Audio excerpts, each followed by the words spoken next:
How to delete messages on Pinterest app. Let's get started. First of all, launch the Pinterest application in your mobile device. After that, make sure that you're logged into your account. Now to get to your inbox page, navigate to the menu bar at the bottom of this interface. From there, tap on notifications. Then you will get to update page. Now next to update option at the top of this interface, there is an inbox option, so tap on it. Now you will get to your inbox page.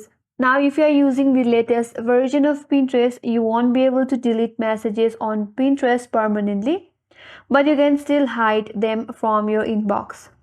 So to hide the messages from your inbox, open up the chat with the account that you would like to delete or hide. Now once you land on the chat page, now navigate to the top right corner. There is three dots icon, so tap on it.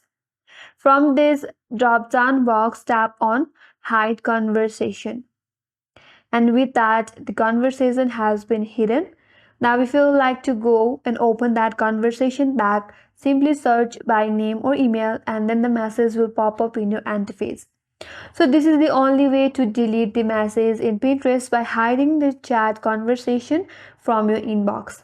And that's all for today's video. Hope this video was helpful, and if you are new to our channel, make sure to subscribe, like, comment and hit that notification bell icon. Thanks for watching, and I will see you on next video.